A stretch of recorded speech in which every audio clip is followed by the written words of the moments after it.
ഇതിലേതാണ് AK-47?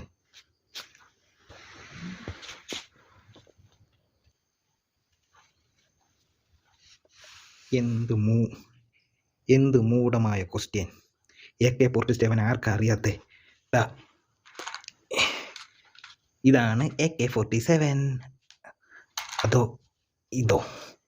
ഇതല്ലേ AK-47? Hi, പുതിയ വീട്ടിലോട്ട് സ്വാഗതം. ഇന്ന് വന്നിരിക്കുന്നത് തിയേറ്ററിൽ 8 നില പൊട്ടി OTT റിലീസായ സിനിമ തുണ്ടിൻ്റെ റിവ്യൂലോട്ടാണ്. വീഡിയോ അവസാനം വരെ കാണണം, ചാനലൊന്ന് സപ്പോർട്ട് ചെയ്യണം. തുണ്ട് ഡയറക്ടർ റിയാസ് ഷെരീഫ്. പുള്ളി എന്തുവാ ഉദ്ദേശിച്ചതെന്ന് എനിക്കും ഈ സിനിമ കണ്ടിട്ട് ഒന്നും മനസ്സിലായില്ല. കാസ്റ്റിംഗ് ബിജു മേനോൻ, ഷൈൻ ടോം ചാക്കോ. ഈ ബിജു മേനോൻ എന്ന് പറഞ്ഞാൽ ഇപ്പം അത്യാവശ്യം ഫാമിലി ഓഡിയൻസിനൊക്കെ ഒരു നല്ല സിനിമ ഇറങ്ങുവാണെങ്കിൽ കാണാൻ ഇഷ്ടപ്പെടുന്ന ഒരു ആക്ടറാണ് ബിജു മേനോൻ. സാധാരണ സ്ക്രിപ്റ്റൊക്കെ സെലക്റ്റാക്കിയൊക്കെ എടുക്കുന്ന ഒരു ആക്ടറാണ്. പക്ഷേ പുള്ളിക്ക് ഇതിനകത്ത് എന്ത് പറ്റിയെന്ന് എനിക്ക് പറഞ്ഞുകൂടാ. തുടക്കം തൊട്ടേ ഒരു സേനയെ, അതായത് കേരള പോലീസിനെ ഒരുമാതിരി ആക്ഷേപിക്കുന്ന രീതിയിലുള്ള ഒരു സ്ക്രിപ്റ്റാണ് ഇതിനകത്ത് കൊടുത്തേക്കുന്നത്. ഇപ്പം നോക്കുവാണെങ്കിൽ ഇപ്പം ഒരു വെപ്പൺസ്, അപ്പം പുള്ളി ബിജു മേനോൻ എന്ന് പറഞ്ഞാൽ ഒരു കോൺസ്റ്റബിളാണേ. ഈ കോൺസ്റ്റബിളിന് ഹെഡ് കോൺസ്റ്റബിൾ ആവാൻ നടക്കുന്ന ഒരു പരീക്ഷ ഉണ്ട്. ആ പരീക്ഷയാണെങ്കിൽ എഴുതാൻ പെടുന്ന പാട്, അതായത് തുണ്ട് വെച്ച്, അതായത് നിയമം കയ്യിലെടുക്കേണ്ട ഒരാളാണ്. ഇപ്പോൾ ഇത് എവിടെയെങ്കിലും നടക്കുന്ന ഒരു സ്റ്റോറിയാണോ, അത് എവിടെയെങ്കിലും നടന്നിട്ടുണ്ടോ എന്ന് തന്നെ സംശയമാണ്. അപ്പോൾ അതേപോലെയാണ് ഇതിനകത്ത് ചിത്രീകരിച്ച് വെച്ചേക്കുന്നത്. അപ്പോൾ അതായത് ബിജു മേനോൻ വന്ന് ആ ഒരു എക്സാം എഴുതുന്നത്, അതായത് ഹെഡ് കോൺസ്റ്റബിളിൻ്റെ ഒരു എക്സാം എഴുതുന്നുണ്ട്. അതിനു മുമ്പ് നമ്മുടെ വെപ്പൺസൊക്കെ പരിചയപ്പെടുത്തി കൊടുക്കുന്നത്. ഈ വെപ്പൺസൊക്കെ എനിക്ക് തോന്നുന്നു ഈ പോലീസ് സേനയിൽ ഉള്ളവർക്ക് ഈ വെപ്പൺസിൻ്റെ പേര് പോലും അറിയത്തില്ല എന്നാണ് അതിനകത്ത് ചിത്രീകരിച്ച് വെച്ചേക്കുന്നത്. അപ്പോൾ ഈ ട്രെയിനിങ് സമയത്തൊക്കെ ഇവർക്ക് ഈ വെപ്പൺസിൻ്റെ കാര്യങ്ങളുമൊക്കെ പറഞ്ഞു കൊടുത്ത് അവരെ എടുത്ത് പരിശീലിപ്പിച്ചിട്ടല്ലേ അവർ ഈ പോലീസ് ആയി വെളിയിലോട്ട് വരുന്നത്. അതുപോലും ഇതിനകത്ത് നേരെ ചൊവ്വേ ചിത്രീകരിച്ചില്ല. ഒരു മന്ദബുദ്ധികളായിട്ട് ഇതിനകത്ത് കേരള പോലീസിനെ ചിത്രീകരിച്ച് വെച്ചേക്കുന്നത്. പ്രത്യേകിച്ച് ഒരു എക്സാം എഴുതാൻ പോകുമ്പോൾ തുണ്ട് വെച്ച് എഴുതുന്നത്. അതുപോലെ പണ്ട് പക്ഷേ ഈ സിനിമയുടെ തുടക്കം ഒരു പിള്ളേരൊരു തുണ്ട് വെച്ച് എഴുതുന്ന ഒരു എക്സാമിൻ്റെ ഇത് കാണിക്കുന്നുണ്ട്.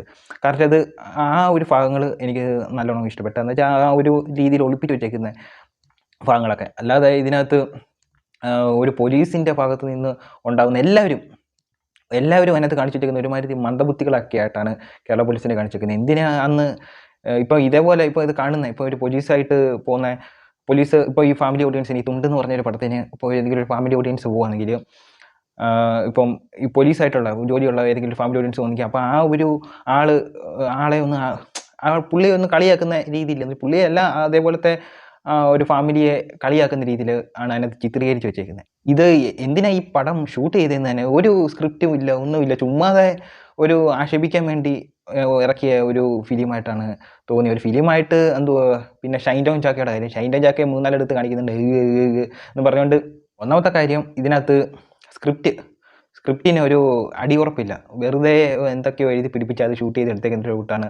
ഒന്നും അറിയാതെ. ഇപ്പം ഒരു സിനിമ ഷൂട്ട് ചെയ്യുമ്പോൾ ഒരു കാര്യങ്ങൾ പഠിച്ചിട്ട് വേണം എന്തെങ്കിലുമൊക്കെ ചെയ്യാൻ. ഇതങ്ങ് ഒന്നും ഒരു വകയും ഇല്ലാത്ത രീതിയിൽ അതിനകത്ത് പിന്നെ കാണിക്കുന്നുണ്ട്. ക്യാമ്പിൽ നടക്കുന്ന കുറേ കാര്യങ്ങൾ കാണിക്കുന്നുണ്ട്. പിന്നെ കുറച്ച് പട്ടികളുടെ കുറച്ച് റേപ്പ് കാണിക്കുന്നുണ്ട്. ഇതുമായിട്ട് ബന്ധപ്പെട്ട ഡോക്ടറെ കാണിക്കുന്നുണ്ട്. ഇതൊക്കെ എന്തിന് ഇതൊക്കെ ഷൂട്ട് ചെയ്ത് വെച്ചേക്കുന്നതാണ് ഞാൻ ആലോചിക്കുന്നത്.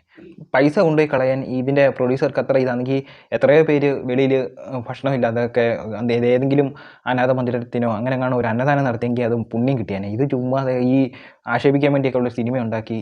ഈ ബിജു മേനോനൊക്കെ ഇപ്പോൾ അത്യാവശ്യം ഫാമിലി ഓഡിയൻസിന് ഒരു ഇഷ്ടമൊക്കെ ആയിട്ടുള്ളൊരു ആക്ടറാണ്. പക്ഷേ പുള്ളി ഇത് എന്തിനാ എടുത്തതെന്ന് തന്നെ ഇത് കണ്ടിട്ട് എന്തിനാ എടുത്തതെന്ന് തന്നെ തോന്നിയിട്ടുണ്ട്. ഇത് കോമഡി സീനിന് വേണ്ടിയാണ് എടുത്തത്. പക്ഷേ ഇത് എനിക്ക് കോമഡി ആയിട്ടൊന്നും എനിക്ക് തോന്നിയില്ല. ഇത് ചുമ്മാതെ പിന്നെ ഒരു വൃത്തിയാക്കുന്ന പോലീസ് സ്റ്റേഷൻ വൃത്തിയാക്കുന്ന ഒരു സീനുണ്ട്. വൃത്തിയാക്കിയിട്ട് ആവശ്യമില്ലാത്ത കുറേ സാധനങ്ങൾ എടുത്ത് അവിടെ കൂട്ടി വെച്ചിട്ടുണ്ട്. അത് കത്തിച്ച് കളഞ്ഞേക്കാം. അതായത് ബോംബും ഇതെല്ലാം കൂടെ എടുത്ത് വെച്ചേക്കുന്നത്, അത് കത്തിച്ച് കളഞ്ഞേക്കാം. എന്നിട്ട് അതൊന്നുമില്ലാതെ ഒരു പോലീസ് ഒരു കോൺസ്റ്റബിൾ കൊണ്ടുവന്ന് അതങ്ങ് കത്തിച്ച് കളയുക. പടക്കം അത് കത്തിച്ച് കളയുക.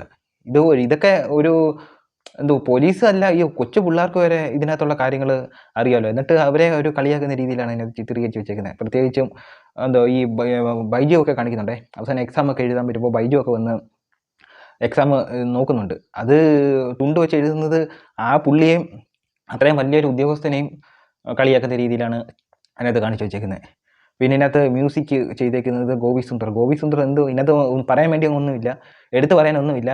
ദുരന്തം സിനിമ, ഒറ്റ വാക്കിൽ പറയുവാണെങ്കിൽ ദുരന്തം സിനിമ, അത് മാത്രമേ പറയുള്ളൂ. പിന്നെ ഈ പോലീസിൻ്റെ ഒരു സ്വഭാവം എന്ന് പറഞ്ഞാൽ പോലീസിൻ്റെ സ്വഭാവം എന്ന് പറഞ്ഞാൽ ഇതിനകത്ത് കാണിക്കുന്നുണ്ട് ഒരാളെ വെയിറ്റ് ചെയ്യിപ്പിക്കുന്നത്. അതായത് ബിജു മേനോൻ പോലീസ് കോൺസ്റ്റബിളായിട്ട് കയറുന്ന ഒരു സമയത്ത് അവർ തമ്മിൽ ശത്രുത ഉണ്ടാകുന്ന ഒരു സീൻ കാണിക്കുന്നുണ്ട്. അതായത് ഷൈൻ ടോം ജോക്കയും ഇതും. അതിപ്പോൾ അതിൻ്റെ മുന്നോടിയായിട്ട് ഈ ഷൈൻ ടോം ജോക്കയുടെ കസിനാണെങ്കിൽ ബിജു മേനോനെ കാണാൻ വരും, എന്തോ ഒരു ആവശ്യത്തിന് പോലീസ് സ്റ്റേഷനിൽ വരുമ്പം വെയിറ്റ് ചെയ്യാൻ പറയുന്ന സീനുണ്ട്. അപ്പോൾ ഇത് കണ്ടിട്ട് എനിക്കൊരു അനുഭവം ഉണ്ടായിരുന്നു. അതായത് ഇപ്പോൾ അടുത്തൊരു ഇപ്പോൾ ഈ ഒരു പോലീസിൻ്റെ ഒരു കാര്യം പറയുന്നതായതുകൊണ്ട് ഞാൻ ഇതിനകത്ത് നിന്ന് ഷെയർ ചെയ്യുക. പണ്ട് ഒരു 2016 ആ സമയമൊക്കെ ആയപ്പം അടുത്തുള്ളൊരു പോലീസ് സ്റ്റേഷനിൽ ഇപ്പം നമുക്കറിയാം, ഇപ്പം പണ്ട് റിക്രൂട്ട്മെൻറ്റ് അങ്ങനെയൊക്കെയുള്ള കാര്യങ്ങളിലൊക്കെ പങ്കെടുക്കണമെങ്കിൽ ക്ലിയറൻസ് സർട്ടിഫിക്കറ്റ് വേണം. അപ്പോൾ അതിനുവേണ്ടി നമ്മൾ പോലീസ് സ്റ്റേഷനിൽ പോയി നമുക്ക് ഒരു കേസും നമ്മുടെ പേരിലില്ലെന്നൊക്കെ എഴുതി തരേണ്ട ഒരു പേപ്പറുണ്ട് നമ്മൾ ഇതിനകത്ത് കൊണ്ടുപോകുമ്പോൾ. അപ്പോൾ അങ്ങനെ പോകുമ്പോൾ അടുത്തുള്ളൊരു പോലീസ് സ്റ്റേഷൻ, ഞാൻ പേരും ഇതൊന്നും പറയുന്നില്ല, അങ്ങനെയുള്ള പോലീസുകാരും ഉണ്ടാകും. പക്ഷേ അങ്ങനെയൊക്കെയുള്ള പോലീസുകാരൊന്ന് ഈ ഒരു പടം കണ്ടപ്പം ഒന്ന് കണക്റ്റ് ആയപ്പം ഓർമ്മ വന്നപ്പം ഒന്ന് ഷെയർ ചെയ്യണമെന്നേ തോന്നിയുള്ളൂ. അപ്പോൾ അവിടെ ചെന്നപ്പം ക്ലിയറൻസ് സർട്ടിഫിക്കറ്റ് നമുക്ക് സാധാരണ ഒരു ദിവസം തരേണ്ട ഒരു ഫോമാണ്. ഒരു ദിവസം കൊണ്ട് കാര്യം നടപ്പിലാക്കേണ്ട ഒരു കാര്യമാണ്. പക്ഷേ ഈ ഫോം മേടിക്കാൻ പുള്ളി നമ്മൾ കൊണ്ട് ചെല്ലുമ്പോൾ പറയും 3 ദിവസം കഴിഞ്ഞിട്ട് എല്ലാം പറയും. അപ്പോൾ 3 ദിവസം കഴിഞ്ഞിട്ട് എന്തോ അങ്ങനെ പെരുമാറുന്നതെന്ന് എനിക്ക് അറിയത്തില്ല. നമുക്ക് മര്യാദ പഠിപ്പിക്കാനാണെന്നോ, പക്ഷേ ഇത് ഇച്ചിരി കൂടുതലായിപ്പോയി. ബട്ട് നമ്മൾ കുറ്റങ്ങളൊന്നും ചെയ്തിട്ടില്ലായിരുന്നു. അപ്പോൾ അങ്ങനെ ചെറിയ പ്രായത്തിൽ എനിക്കൊന്ന് 22, 23 ആ ഒരു പ്രായത്തിലും കണ്ട. അപ്പോൾ അങ്ങനെ ചെല്ലുമ്പം അവർ ആ പോലീസ് ആ കോൺസ്റ്റബിളിൻ്റെ പേര് എനിക്ക് കുറച്ച് നാൾക്ക് മുമ്പ് വരെ ഓർമ്മ ഉണ്ടായിരുന്നു. പക്ഷേ പുള്ളിയുടെ ഫേസ് എനിക്ക് മറക്കാൻ പറ്റത്തില്ല. അപ്പോൾ അങ്ങനെ അവിടെ ചെല്ലുമ്പം പോലീസ് ആ കോൺസ്റ്റബിൾ പറഞ്ഞ് 3 ദിവസം കഴിഞ്ഞിട്ട് എന്നപ്പം പറഞ്ഞ് ഞാൻ വെളി വരെ പോകുന്നു, വെയിറ്റ് ചെയ്യാൻ പറഞ്ഞു. അപ്പം പുള്ളി നമ്മളവിടെ വെയിറ്റ് ചെയ്തിരുന്നു, കുറേ നേരം വെയിറ്റ് ചെയ്തിരുന്നു. അപ്പോൾ അത് കഴിഞ്ഞിട്ട് പിന്നെ പുള്ളി വന്നിട്ട് വേറൊരു സ്ഥലത്ത് പോയി. അപ്പോൾ പിന്നെ വെയിറ്റ് ചെയ്യാൻ പറഞ്ഞു. അപ്പോൾ അങ്ങനെ വെയിറ്റ് ചെയ്തിട്ട് ഒരു 5 മിനിറ്റിൻ്റെ കാര്യമേ ഉള്ളൂ. പിന്നെ അവിടെ വെയിറ്റ് ഇരിക്കുന്നുണ്ട് പുള്ളി അകത്ത് വിളിച്ച്, അത് കോൺസ്റ്റബിളാണേ, നമ്മുടെ SI ആയിട്ട് ഒരു ഇതുമില്ല, അകത്ത് വിളിച്ച് എന്നോട് പറഞ്ഞു, എൻ്റെ അടുത്ത് വേറൊരു പയ്യനുണ്ടായിരുന്നു ഇതുപോലെ ക്ലിയറൻസ് എടുക്കാൻ. അപ്പോൾ ഇതേപോലെ ആ പയ്യനെയും വിളിച്ച് അകത്തിട്ട് വന്നിട്ട് നമ്മുടെ ആ ഫോം മേടിച്ചിട്ട് പുള്ളിക്ക് അതിനകത്തൊന്ന് സൈൻ ചെയ്യണം, നമുക്കൊരു ഇതില്ലെന്ന് പറഞ്ഞ് സൈൻ ചെയ്യണം. അപ്പം സൈൻ ചെയ്യണം, പോലീസിൻ്റെ ഒരു സീൽ അടിക്കണം. ഇപ്പോൾ ഈ സീൽ അടിക്കാൻ വേണ്ടി നമ്മൾ അവിടെ പുള്ളിക്ക് സീൽ അടിക്കാൻ ഒരു മഷി ഉണ്ടല്ലോ, അതുകൊണ്ട് ഒരു റെഡ് കളറിലെ ഒരു പേനയും അവിടെ വെച്ചിട്ടുണ്ട്. സാധനം അവിടെ ഉണ്ട്. പക്ഷേ പുള്ളി പറഞ്ഞ് സാധാരണ അറിയാം പോലീസ് സ്റ്റേഷൻ്റെ അപ്പുറത്തൊക്കെ ഒരു കടകൾ കാണും. ആ കടയിൽ പോയി മറ്റേ ഈ സീലടിക്കുന്ന മഷിയും ആ ഒരു പേനയും റെഡ് കളറിലെ പേനയും മേടിക്കാൻ പറഞ്ഞു.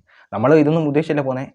അപ്പം ഞാൻ വിചാരിച്ചു പുള്ളി അവിടെ പൈസ കൊടുക്കും എന്ന് വിചാരിച്ചു. അതായത് കോൺസ്റ്റബിൾ നമ്മുടെ അടുത്ത് അത്രയ്ക്കും ചെറിയ രീതിയിൽ വെയിറ്റ് ചെയ്യണമെന്ന് പറഞ്ഞ് വെയിറ്റ് ചെയ്ത്. പക്ഷേ അവിടെ ചെന്ന് നമ്മൾ കടയിൽ പോയി അവിടെ പേനയും ഇതും മഷിയും മേടിച്ച് അത് മേടിച്ച് കഴിഞ്ഞിട്ട് പൈസ കൊടുത്തപ്പം നമ്മുടെ കയ്യിൽ നിന്ന് പൈസ ഇറക്കിപ്പിക്കുകയാണ് അവർ.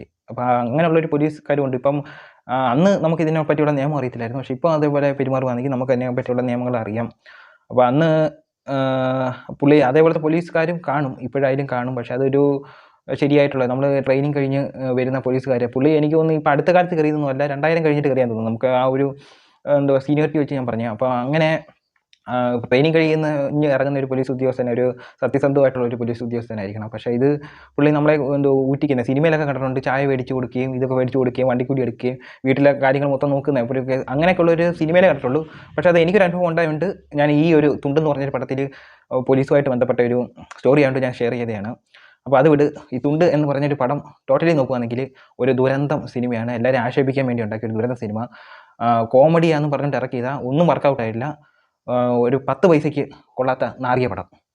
അപ്പോൾ ഇത്രയേ ഉള്ളൂ. അടുത്തൊരു വീഡിയോ വരുന്നവരെ ബൈ.